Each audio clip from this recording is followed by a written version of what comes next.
أعوذ بالله من الشيطان الرجيم. بسم الله الرحمن الرحيم.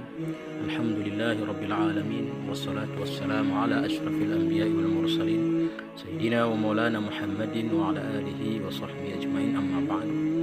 Pertama sekali marilah kita selalu bersyukur kepada Allah Subhanahu wa taala, serta selawat dan salam kita aturkan kepada Nabi besar Muhammad sallallahu alaihi wasallam. Para pemirsa yang berbahagia, pada saat ini ada beberapa pertanyaan yang masuk, ya. Misalnya seputar tentang apakah imsak itu. Pada saat kita bulan puasa Ramadan, kita selalu mendengar kata-kata imsak baik di televisi maupun di radio. Kemudian bolehkah kita makan dan minum pada saat imsak tersebut? Untuk menjawab pertanyaan-pertanyaan ini, saya ingin mengutip sebuah tulisan dari sahabat karib saya waktu dulu sama-sama kuliah di Mesir, di Ustaz Al-Azhar di Kairo. Beliau bernama Dr. Muhammad Wahib Abdul Aziz.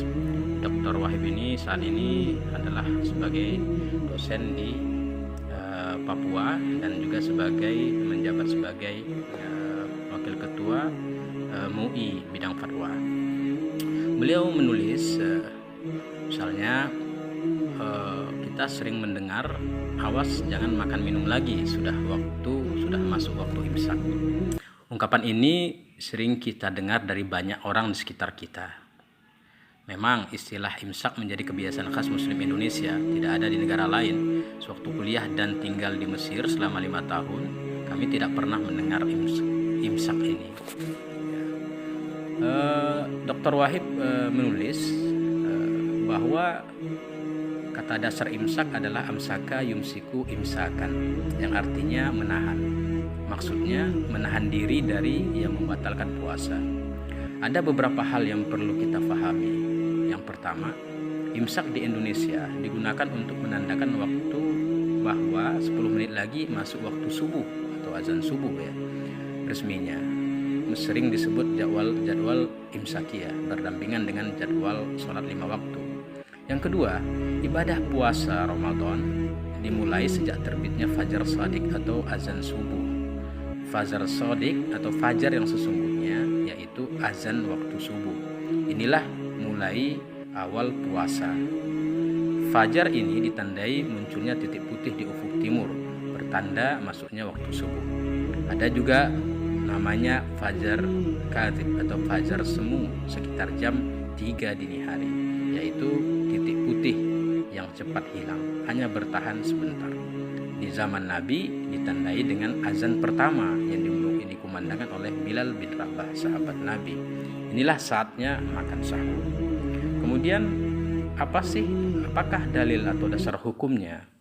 Dalam kitab Riyadhus Shalihin, bab mengakhirkan sahur halaman 492, Imam Nawawi mengutip hadis riwayat Bukhari dan Muslim dari Ibnu Umar radhiyallahu anhu. Kana li Rasulillah sallallahu alaihi wasallam muadzinani, Bilal wa ibnu Ummi Maktum. Faqala Rasulullah, inna Bilalan yu'adzinu bilailin fakulu washrabu hatta yu'adzina ibnu Ummi Maktum. Artinya, Rasulullah SAW mempunyai 2 orang muadzin, yaitu Bilal dan Ibnu Ummi Maktum. Rasul SAW bersabda, Bilal telah azan, makan dan minum.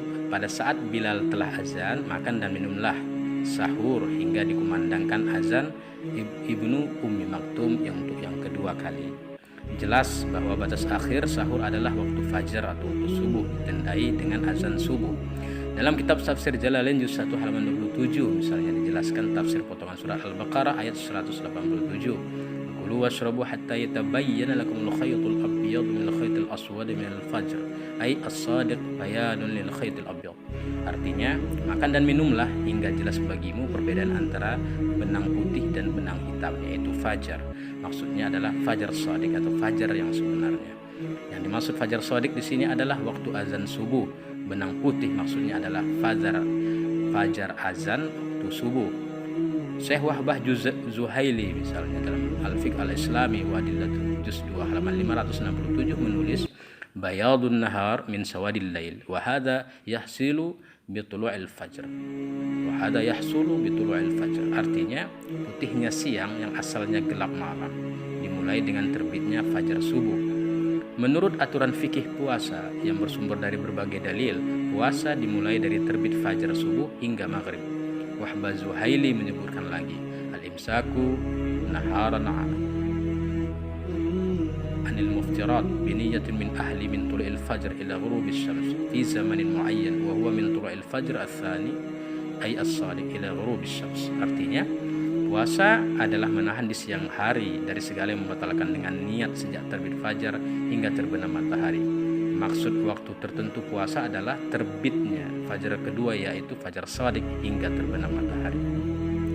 Dari penjelasan tersebut jelas bahwa kita mulai puasa sejak azan subuh, bukan 10 menit sebelumnya atau waktu imsak. Yang ketiga, kita perlu terangkan bahwasanya sedangkan waktu imsak adalah 10 menit sebelum subuh. Karena itu, jika waktu imsak tiba, kita tetap boleh makan dan minum. Lalu ada pertanyaan, dari mana patokan 10 menit tersebut untuk waktu imsak? Para ulama zaman dahulu membuat perkiraan imsak 10 menit menjelang azan subuh. Ini berdasarkan hadis Zaid bin Sabit yang menjelaskan jarak selesainya sahur Nabi dan para sahabat. Kam kana bainahuma qala 50 ayah. Berapa jarak selesai sahur dan azan subuh? Zaid menjawab 50 ayat bacaan Al-Quran, atau membaca sekitar 50 ayat Al-Quran. Hadis riwayat Bukhari dan Muslim.